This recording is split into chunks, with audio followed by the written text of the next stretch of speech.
Okay student, अस्सलाम वालेकुम। Session को स्टार्ट करते हैं।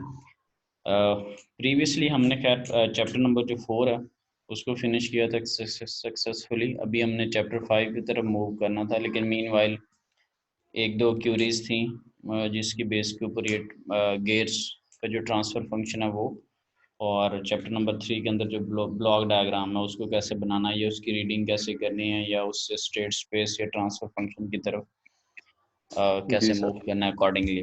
तो अब इस गियर के टॉपिक में हमने देखा था कि मल्टीपल हमारे पास सम टाइम गियर्स भी लगे होते हैं, सम टाइम एक गियर का पेयर भी होता है।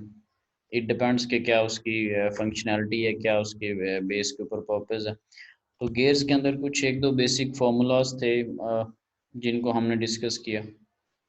वो पहले देख लेते हैं, फिर उसके बाद रिफ्लेक्शंस वगैरह देख लेते हैं। ये बुनियादी तौर पर हमने ये फिगर 2.27 जो है गियर की,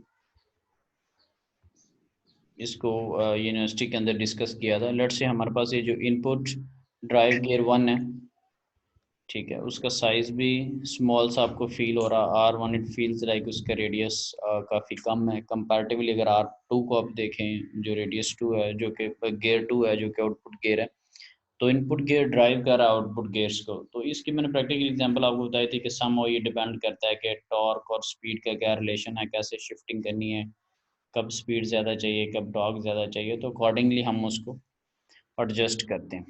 सो फिर हमने एक बेसिक चीज़ देखी थी, the distance travelled along each gears circumference, ठीक है। तो वो जो होता है ना, वो आपके पास सेम होता है।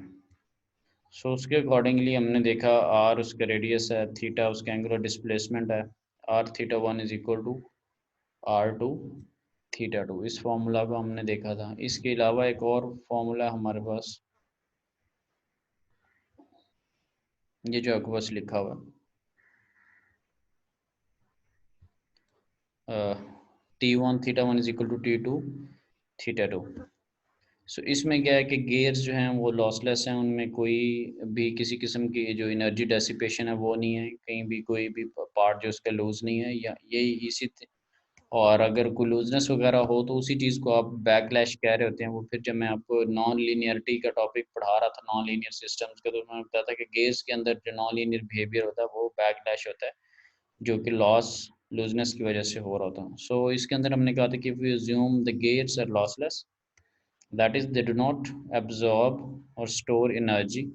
so जो गियर 1 की एनर्जी है वो इक्वली ट्रांसफ़र हो रही है गियर 2 की तरफ, दोनों एनर्जीज आपस में इक्वल है ऑफ एनर्जी के अकॉर्डिंगली भी। सो अब जो एनर्जी होती है, ये वर्क होता है, that is force into displacement. Force, yes sir. यहाँ पर जो फोर्स हमारे पास है वो, चूँकि हम turning effect of a force की बात करें, यहाँ पर हम चीज़ों को रोटेट करें, एंगल चीज़ें। सो यहाँ पर फोर्स से मुराद हमारे पास टॉर्क है। ट्रांसलेशनल जब आपके पास सिस्टम होता है, वहाँ पर फोर्स से मुराद आपके पास एफ का सिंबल होता है। यही इलेक्ट्रिक सर्किट की हम बात कर लें तो हमारे पास फोर्स से मुराद वोल्टेज है, जो कि करंट को फ्लो करवा रहा है। सो फोर्स को आपने यहाँ पर टॉर्क कंसिडर किया, turning effect of a force, और थीटा जो है दैट इज एंगुलर डिस्प्लेसमेंट, वही जो सिंपल आप एफ इंटू डी करते हैं। सो ये तो खैर एक एनर्जी का रिलेशन था। फिर यहीं से आपने एक और रिलेशन निकाला। अब ये T1 और थीटा का रिलेशन आपको बता रहा है, उसकी बेस पे लिखा गया T2/T1 इज इक्वल टू θ1/θ2।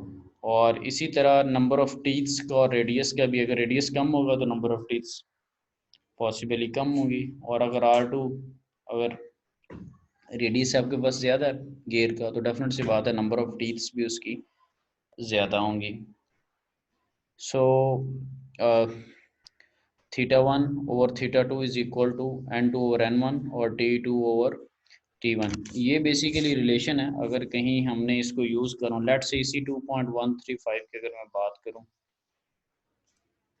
ये जो आपके पास इक्वेशन है 2.135, अगर मुझे लेट से T2 निकालना है तो मुझे पता है कि उसका टीथ्स हैं या जो उनकी रेशो है उसके साथ उसका क्या रिलेशन है।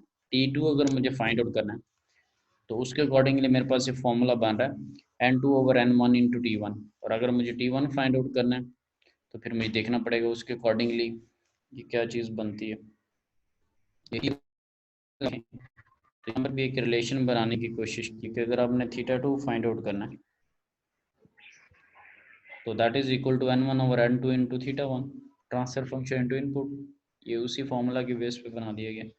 और अगर T2 आप चाह रहे हैं तो that is N2/N1 into T1।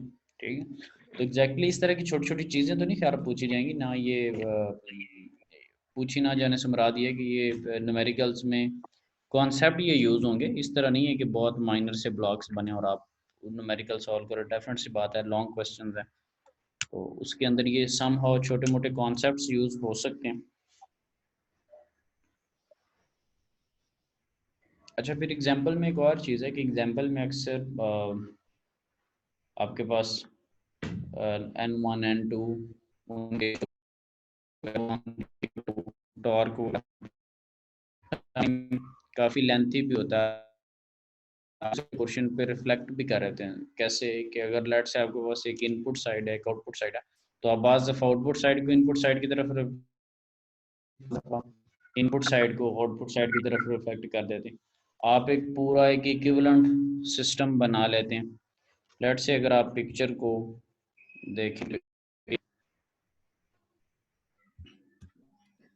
इसको अगर आप अभी नोट डाउन करें तो इसके अंदर आपके पास एक तो N1 है और एक आपके पास N2 है और एक आपके पास θ2 आ रहा है जो कि आउटपुट साइड पे, और इसी तरह एक इनपुट साइड पे भी θ1 है। अब आप closely observe करें तो इसमें JDK तीन जो इनपुट साइड के ऊपर, ठीक है।